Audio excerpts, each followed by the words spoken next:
नमस्कार, मैं हूं आपके साथ महेंद्र श्रीवास्तव और मनासा में आरएलबी रोड की दुकानों की अगर अपन बात करते हैं तो उसमें बड़ा भूचाल आया हुआ है। कांग्रेस ने एक मुद्दा इसको बनाया, कलेक्टर तक शिकायत भी की और उसमें अजय तिवारी ने अपनी सफाई में भी कुछ कहा। कल शायद आपने वीडियो देखा होगा। तो हम अजय तिवारी से सीधी बात करेंगे, सारा मामला है क्या, जो कांग्रेस आरोप लगा रही है तो सच्चाई कितनी है। अजय भाई, आपका स्वागत। आप एक बड़ा कॉम्प्लेक्स का निर्माण कर रहे हैं आरएलबी चौराहे पर, आपने दुकानों का निर्माण चल रहा है अभी, उसमें सिर्फ और सिर्फ मैं आपको वीडियो क्लिपिंग सुनाता हूँ। श्याम सुरेंद्र सोनी ब्लॉक कांग्रेस अध्यक्ष, पहले आप ये वीडियो सुनिए और मैं आपसे इसका जवाब चाहता हूँ। 4 दुकानों की नीलामी करना, एक प्रश्न चिन्ह उन्होंने लगाया इस सारी प्रक्रिया के। जहां तक सवाल है 4 दुकानों की नीलामी क्या, कॉम्प्लेक्स की पूरे की एक साथ नीलामी का, तो वो परिषद का अधिकार भी होता है और परिषद की सुविधा अनुसार उसकी नीलामी की प्रक्रिया भी संपन्न होती है। ये कोई आवश्यक नहीं है कि सारी दुकानें एक साथ निर्माण और एक साथ ही, स्टेप बाय स्टेप भी हम उसको कर सकते हैं। आवश्यकता अनुसार परिषद अपने हित में अपना निर्णय लेती है, उस प्रक्रिया को संपन्न करती है। इसलिए ये कहना कि सारी दुकानें एक साथ बना के उसका प्रक्रिया को संपन्न किया जाए, तो ये ऐसा कोई नियम नहीं है। परिषद की आवश्यकता अनुसार, परिषद के हित अनुसार परिषद अपना निर्णय लेती है। परिषद का हित किसमें है, किस दिशा में हमको आगे बढ़ना है, वो परिषद का निर्णय होता है।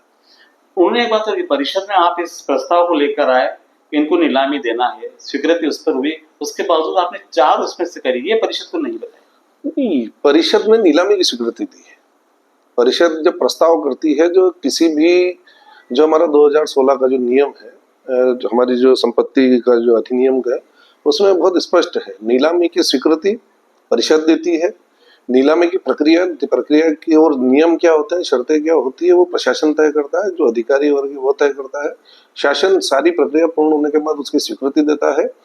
और चाहे जो हो, 4 दुकानें हो, 14 हो, 15 हो, 50 हो, उसकी जो भी प्रक्रिया होगी उसकी अंत में पुष्टि परिषद करती है। जो अंतिम अधिकार है, सर्वाधिकार परिषद का सुरक्षित है। तो जब भी ये प्रक्रिया पूरी होगी, वो चाहे 1 की हो या 17 की, उसकी अंतिम पुष्टि भी परिषद ही करेगी। और ऐसा कोई नियम नहीं है कि पूरा मार्केट एक साथ बने तो एक साथ निविदा उसकी निकाली जाए और एक साथ ही किया जाए। बहुत सी चीजें अंदर होती है तो धीरे धीरे साथ चलती है और उस चीज को प्रक्रिया में संपन्न होती है। इसमें नियम विरुद्ध कुछ भी नहीं है। कहीं पारदर्शिता नहीं है, ये भी आरोप है। पारदर्शिता किस मामले में नहीं है, मैं ये पूछना चाह रहा हूँ, किस चीज में पारदर्शिता? पहली चीज, अधूरा निर्माण नीलाम आप कर रहे हैं। निर्माण में, अधूरे निर्माण में क्या पारदर्शिता है? सबके सामने है। जिन दुकानों का निर्माण हो गया है, जो दुकानें तैयार हो गई है, उनकी नीलामी करना है, उसमें पारदर्शिता का, उसकी आवश्यकता का है। दूसरी चीज, जब परिषद में ये प्रस्ताव आया, सारे पार्षदों ने सर्वानुमति से उसका निर्णय किया। उसके बाद जो प्रक्रिया होगी, उसके लिए मैं पहले भी आपको बता चुका हूँ। जो समस्या थी कि आजकल जो ओपन ऑक्शन जो होता था, जो पुराने अनुभव में रहा, नीलामी होती थी, 1, 2, 3 करके समाप्त होती थी, वो चीजें अब समाप्त हो गई। गवर्नमेंट ने बंद कर दिया उसका, गवर्नमेंट ने उसे प्रतिबंध लगा दिया है। खुली नीलामी प्रतिबंधित है। या तो सभी लोग अपने, जिनको इसमें नीलामी में हिस्सा लेना है, अपनी आईडी बना के ऑनलाइन उसको डालें, या फिर दूसरा विकल्प ये होता है कि हम, जो भी व्यक्ति इसमें नीलामी में हिस्सा लेना चाहता है, उसको एक फॉर्मेट देते हैं। उस फॉर्मेट को भर के, जो नियत तिथि है 13 तारीख के दिन, परिषद कक्ष में आवे, अपना सार्वजनिक, ये तो उसकी वीडियोग्राफी भी होगी, सभी पार्षदों को भी सूचित किया है और आमजन के लिए भी ये जगह खुली है। तो आपने ऑनलाइन क्यों नहीं अप्लाई किया, जबकि उनका कहना है कि लाखों करोड़ों अरबों रुपए के काम ऑनलाइन टेंडर होते हैं, लोग अलग अलग टेंडर डालते हैं, उससे राशि भी बढ़ती, नगर परिषद को आय भी होती, राजस्व भी बढ़ता, आपने वो प्रक्रिया फॉलो क्यों नहीं की? उनका कहना दुरुस्त है। जो टेंडर प्रक्रिया होती है, कोई बड़ा काम होता है तो वो ऑनलाइन होता है, सर्वर पे जाता है, साइट पे पूरा प्रदेश, पूरे देश के लोग उसको देखते हैं। वो टेंडर प्रक्रिया है जिसमें ठेकेदारों को हमको बुलाना है। अब मैं बहुत व्यवहारिक बात कर रहा हूँ, जैसे मनासा है, हमने विज्ञप्ति प्रदेश स्तर के अखबार में भी जारी की है, हमने उसकी विज्ञप्ति स्थानीय जो सबसे अच्छे सर्कुलेशन वाले अखबार उनमें भी की है। जो दुकानें यहाँ मनासा में नीलाम होगी, मनासा में जो व्यक्ति व्यापार करने आएगा, मुझे लगता नहीं है कि कोई बहुत दूर से किसी को यहाँ आने की आवश्यकता है। और उसके बावजूद भी मैं कहता हूँ, अगर कोई बाहर से भी आता तो उसका भी स्वागत है। चलिए, अगर वो कमी भी रह गई है तो आजकल तो सोशल मीडिया का जमाना है और वैसे भी इतना प्रचार प्रसार हुआ है कि वैसे भी जिनको यहाँ लेना है, चाहे वो कहीं भी हो, दुनिया के कोने में मनासा का आदमी है तो आके लेगा। ये पहली चीज, ये एक व्यवहारिक बात है। और दूसरी बात जो है कि जो लिफाफा पद्धति, जिसको ओपन ऑक्शन का एक ही विकल्प बचा है, हमने इसका प्रस्ताव परिषद में रखा है। मनासा की जनता ने अपने प्रतिनिधि परिषद में भेजे हैं, जो उसके हितों की चिंता करे, उसके हितों का काम करे। सारे प्रतिनिधियों ने इस पे विचार करने के बाद ये तय किया सर्वानुमति से। आप मेरी बात को गौर कॉपी है करना, उसकी, आप कापी दिखाएंगे हमको? आपको बिल्कुल उसकी कॉपी दिखाएंगे, जिसमें कांग्रेस के चारों विपक्ष मना कर रहा है, हमें कोई जानकारी नहीं है। वो अब इसके लिए मना नहीं कर सकते। मेरे पास उसका कॉपी भी है, उनके साइन भी है, और उन्होंने अनुमति दी है कि इसमें हमारा फायदा तो ज्यादा है। आपने फ्लैश क्यों नहीं की पब्लिक के समक्ष, जब वो बोल रहे थे हमें कोई जानकारी नहीं है? विपक्ष सीधा सीधा कह रहा है देखिए, हमें कोई जानकारी नहीं, सारा इन्होंने अंदर बैठ के किया। पहली बार जब ये सवाल मेरे सामने आया था, या पहली बार जब ये चीजें अखबारों में मैंने देखी, तब मैंने पहले दिन से, क्योंकि पहला आरोप ये था कि इसका तो प्रस्ताव ही नहीं हुआ, न था इसका प्रस्ताव हुआ। दूसरा, हमारी जानकारी में नहीं है, प्रोसीडिंग पे आपके साइन है, आपकी उपस्थिति है, और वो स्वीकार भी कर रहे हैं। अब वो मुद्दा समाप्त हो गया, हमको जानकारी नहीं, उसकी जानकारी भी है। अब चीज है कि ये सारी कुछ सेटिंग हो गई है इसमें। अरे भाई, सेटिंग कहाँ होगी? अभी तो नीलामी तो होने दो। नीलामी तो 13 तारीख को है। 13 तारीख के दिन परिषद कक्ष में जब नीलामी होगी तो आप सब साधारण आमंत्रित हैं। हमारे श्यामनारा जो ब्लॉक कांग्रेस अध्यक्ष हैं, वो पूर्व पार्षद भी रहे हैं, प्रॉपर्टी संघ के अध्यक्ष भी रहे हैं, इन चीजों की जानकारी या समझ मेरे से ज्यादा रखते हैं। तो मैं तो उनसे भी कह रहा हूँ कि जो समय है, उस नियत समय में वो स्वयं यहाँ उपस्थित रहे, पूरी प्रक्रिया की मॉनिटरिंग करें, और आखिरी में जो वहीं पे वो लिफाफे खोले जाएंगे, वो लिफाफे जो बीट आएगी, उस बीट को उसी समय खोलेंगे, उसकी लिस्टिंग होगी। अब उसकी पुष्टि का अधिकार परिषद को है, पुष्टि के लिए परिषद में जाएंगे, लेकिन इस प्रक्रिया में वो भी भागीदार बने ना। हम कहाँ इनकार कर रहे हैं? छिपाना क्या है? जो लिफाफे, बंद लिफाफे आएंगे, उनको कैसे कलेक्ट करेंगे आप? उसके लिए क्या व्यवस्था? परिषद में सभी को, जिन जिन ने भी इसमें बीट में हिस्सा लेना है, उसके लिए हमने जो भी राशि रखी है, उनको पूरा फॉर्मेट दिया है, नियम शर्तों की जानकारी दी है, और वो फॉर्मेट साथ में दिया है। उसमें वो अपनी जो भी उनकी इच्छा है कि इस भाव तक हमको इस दुकान को खरीदना है, वो अपने भाव डाले, लिफाफे में डाले, और यहाँ जो भी प्रक्रिया उसकी रहेगी, उस लिफाफे को हम यहाँ इकट्ठा करेंगे सभी के सामने। कैसे इकट्ठा करेंगे? डिब्बे में इकट्ठा? हाँ बिल्कुल, ये अधिकारियों, कर्मचारी, अधिकारी, हमारे पार्षदगण परिषद के सारे, हमारे पत्रकार मित्र और मनासा नगर की आम जनता भी इसमें आमंत्रित है। जो भी आना चाहे उस प्रक्रिया के साक्षी बने, और उन्हीं के सामने वो सारी बीट खोली जाएगी और उसकी फाइनल लिस्टिंग की जाएगी। एक आशंका ये भी आती है कि जब आप लिफाफे कलेक्ट करेंगे किसी पेटी में, उसका लाप लगा रहेगा, सील लगी रहेगी, बिल्कुल सभी के सामने होगा। क्या वो सीसीटीवी कैमरे की नजर में? सीसीटीवी कैमरे में रहेगी और सबकी नजर में रहेगी। इतना भरोसा आपको परिषद पे करना चाहिए। महेंद्र भैया, ये जो कॉम्प्लेक्स जिस जमीन पे बन रहा है, अगर मनासा के तो सारे लोग इस जमीन से अच्छी तरह से वाकिफ हैं। इसका इतिहास भी अगर आप देखेंगे तो ये जमीन कितने संकटों से निकल के परिषद के पास आई है, किन मुश्किलों से हमने इस शासकीय संपत्ति को बचाया है, और ये जो प्रक्रिया हो रही है ये परिषद के लिए हो रही है, और इस परिषद को अगर इससे राजस्व मिलेगा तो उसका एक एक पैसा इस नगर के काम आएगा। नगर की संपत्ति नगर के काम आएगी, ये किसी व्यक्तिगत आदमी का काम नहीं है। इस परिषद के चाहे अध्यक्ष हो, उपाध्यक्ष हो, पार्षद हो, ये किसी का व्यक्तिगत काम नहीं है। अगर वो लोग भी इसकी चिंता कर रहे हैं तो मैं उनको भी धन्यवाद देता हूँ, क्योंकि ये हमारी सामूहिक जवाबदारी है। ये नगर की संपत्ति है, नगर को ही समर्पित होगी, पूरी पारदर्शिता के साथ होगी और सबके सामने होगी। अच्छा, बाकी दुकानों में आरक्षण का क्या रहेगा, क्या मापदंड है आपके? मैं जैसे आपको पहले भी बताया कि अगर कोई भी नीलामी की प्रक्रिया होती है तो परिषद उस नीलामी की प्रक्रिया को संपन्न कराने का प्रस्ताव करती है। पूरी नीलामी की जो प्रक्रिया है उसके शासन के नियम है, उसको फॉलो कराने का काम, उसको संपादित करने का काम प्रशासन का होता है। जिन लोगों को ऐसा लगता है कि आरक्षण नहीं हुआ होगा या और प्रक्रिया का पालन नहीं हुआ है, तो मैं उनकी जानकारी के लिए एक चीज बता दूं कि सारे काम, सारी प्रक्रिया पूरी होने के बाद शासन को परमिशन के लिए भेजा जाता है जी। माननीय संयुक्त संचालक जी के पास भी ये फाइल गई है। उन्हीं से हमने इसकी जो ओपन एक्शन जो है हमारा, उसको ओपन एक्शन ही बोलेंगे हम, जो ऑनलाइन को हमने छोड़ा है, ओपन एक्शन की परमिशन भी उन्होंने परमिशन लिया है आप लोगों ने? इसकी पूरी स्वीकृति ली है। लेटर है उसका? बिल्कुल, उसका लेटर। और अभी जो हमारे कांग्रेस के पार्षद हैं वो स्वयं आए थे, उनने सारी फाइल का भी अवलोकन कर लिया है, वो पूरी व्यवस्था से संतुष्ट होकर भी गए हैं। जो चीजें, जो संशय उनके मन में थे, क्योंकि वो भी परिषद परिवार के सदस्य हैं, उनने सारी चीजों संतुष्ट होकर अधिकारियों से बात करके वो खुद गए हैं और सारी प्रक्रिया से आरक्षित। अब उसको हम 4 दुकानें जो है आरक्षित है, संयोग है।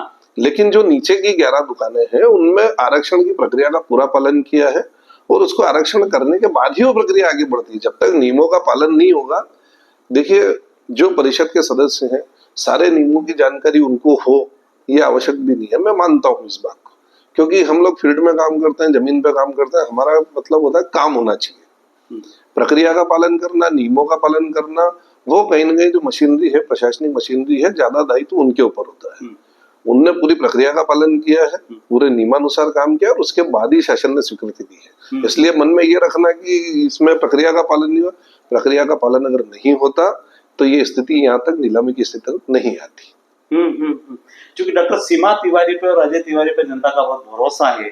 आपने जो विकास कार्य इन पिछले 2 सालों में किए, माननीय विधायक जी के नेतृत्व में मनासा को एक नई दिशा दी है, नई चमक मनासा को आपने दी, जो विकास किया हर गली में, हर वार्ड में, सब जगह आपने काम किया है। तो जनता आप पर इतना भरोसा करती है और आज ये प्रश्न चिन्ह लगाना, कहीं ना कहीं ये स्थिति बनती है कि कहीं ना कहीं कुछ दाग में काला है। देखिए, विपक्ष का काम है, विपक्ष तो क्या कहूंगा, हमारे परिषद परिवार के सदस्य हैं, सचेत रखना। अगर उनके मन में कहीं शंका है और उन्होंने प्रश्न उठाया है तो उसके संशय को मिटाना और उसका जवाब देना हमारा काम है। ये हमारी जवाबदारी भी, हम उसे इनकार नहीं कर रहे हैं। आपने जैसा कहा कि डॉक्टर सीमा पे और अजय तिवारी पे नगर ने भरोसा किया है, तो आप ये निश्चित मान के चलिए, मैं ये वचन देता हूँ कि ये भरोसा कभी नहीं टूटेगा। पूरी ताकत से जो जवाबदारी सौंपी है हम उसका पालन भी करेंगे, सारी कुछ चीजें ठीक रहे वो चिंता भी हम करेंगे और इस नगर का सर्वांगीण विकास हो उसके लिए तो हम प्रतिबद्ध हैं ही, लेकिन किसी का भरोसा नहीं टूटे ये जवाबदारी भी हमारी है और ये भरोसा कभी नहीं टूटेगा, ये भरोसा रखें। ये विश्वास दिला रहे हैं आज? पक्का 100%।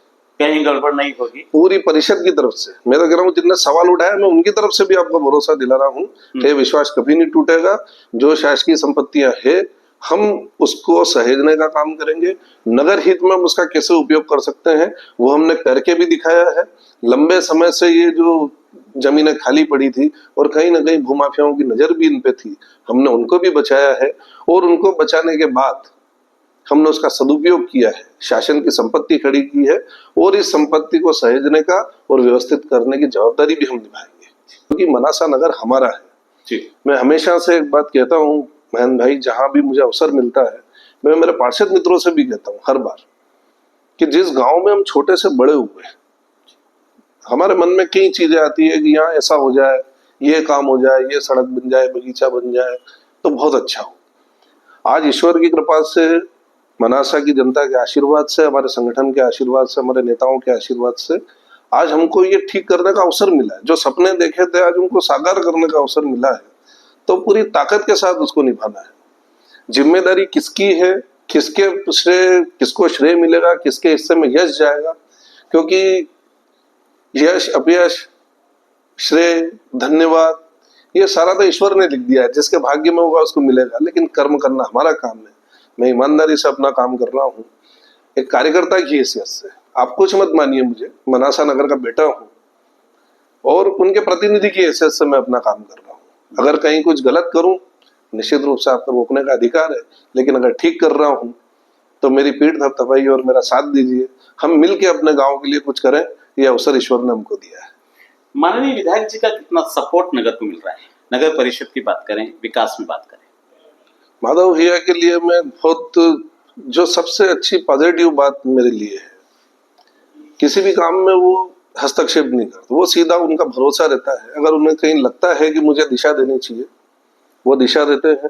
समय समय पे सांसद जी, हमारे संगठन के वरिष्ठ पदाधिकारी मार्गदर्शन देते हैं और मेरे तो भाग्यशाली कार्यकर्ता हूं कि चाहे विपक्ष के नेता भी है, मैं उसमें नाहटा जी का भी उल्लेख करूंगा, मैं उसमें हमारे आदरणीय मंगेश भैया का उल्लेख करूंगा, सागर भाई हैं, श्याम दादा हैं, जितने भी लोग हैं वो समय समय पे अगर उन्हें लगता है कि ये बात कहना चाहिए वो अधिकार से मुझे कहते हैं। और ये तो राजनीतिक कार्यकर्ता है, लेकिन जो सामाजिक लोग हैं, मनासा के जो हमारे वरिष्ठ लोग हैं, वो भी मुझे मार्गदर्शन देते हैं। मैं तो इस मामले में मुन्ना भैया है तो मैं भाग्यशाली आदमी हूँ। जितने सामाजिक संगठन है, चाहे नारायण सेवा संस्थान हो, लायंस हो, रोटरी हो, भारत विकास परिषद हो, या जितने भी सामाजिक संगठन है, वो मुझे रास्ता बताने का काम करते हैं। उन्हें लगता है कि ये हमारा है, हम इसको कह सकते हैं। और मुझे खुशी होती है कि जब एक आम आदमी, चाहे महिलाएं हो, बुजुर्ग हो, बच्चे हो, मैं रामतलाई पे जाता हूँ, जब बच्चे मुझे हाथ पकड़ के कहते हैं कि अंकल ये वो झूले यहाँ लगवाओ, तो मुझे लगता है कि मैंने कुछ ना कुछ कमाया है। मनासा का आदमी जब अधिकार से मुझे हाथ पकड़ के कहता है, आप, ये मैं मानता हूं कि इस जगह में कुछ सफल हुआ हूं। आम आदमी को भी अधिकार है, आप उनसे कहेंगे तो अरे अजय भैया से तो हम ही बोल देंगे, हम सीधे बात कर लेंगे। तो ये मेरे लिए बहुत अच्छी बात है और ये मेरे लिए एक बड़ी जिम्मेदारी भी है कि इसको मुझे निभाना भी है। तो मैं तो ईश्वर से यही कामना करता हूँ हमेशा कि वो इतना सामर्थ्य देता रहे कि जो अपेक्षाएं सबने की है, जो उम्मीद सबने की है, वो हमेशा पूरी होती रहे और हम इसी ताकत से सबके लिए काम करते रहे। बड़ा दुख हुआ लोगों ने जब इस खबर को पढ़ा, देखा, सुना, अखबारों में पढ़ा। जो आपके चाहने वाले लोग थे, जो आप पर भरोसा करते थे, उनका कहना था कि यार ये पहली बार कोई लकीर खींची गई है इसके ऊपर। अगर अजय भाई इसमें फिसल गए ना तो ये शहर बहुत पीछे चला जाएगा। ये जो भरोसा है ना, यही मेरी ताकत है और ये ताकत बनी रहेगी और ये भरोसा बना रहेगा। मनासा भरोसा करे, उनका बेटा कुछ भी गलत नहीं करेगा, निश्चिंत रहे, कभी गलत नहीं होने देंगे। अपनी तरफ से 100% देंगे, पूरे सामर्थ्य के साथ काम करेंगे और इस नगर के लिए जो हमने सोचा है, आप लोगों ने जो सपना देखा है, जो ठीक, क्योंकि शहर हमारा है, मेरा थोड़ी है, परिषद के सदस्य तो प्रतिनिधि है, शहर तो हमारा है। बाहर का आदमी जब मनासा में आएगा तो मनासा की इज्जत हमारी इज्जत है। अगर वो कहेगा कि शहर अच्छा है तो उसमें तो हम सबका सम्मान है, तो ये सम्मान बढ़ाने का काम हमारा है। चलिए, अच्छा लगा जब भी आपसे आज बात करके और आपने सारी चीजें स्पष्ट और क्लियर इस चीज को कर दिया कि जो ओपन पद्धति है, जो बंद लिफाफे में लेकर ली गई है, ये शासन के नियमानुसार ली गई है, शासन से परमिशन ली गई है, परिषद में पास हुआ है। आरक्षण का जहां तक सवाल है वो भी परिषद को जानकारी है। कहीं न कहीं जो अखबारों में, सोशल मीडिया पे जो मुद्दा उठा था कि ये जानकारी नहीं थी, मगर जो स्पष्ट बात हुई शायद आपने भी सुना है और विपक्ष ने जो कहा है वो भी आपने सुना। बहुत बहुत धन्यवाद सर। धन्यवाद।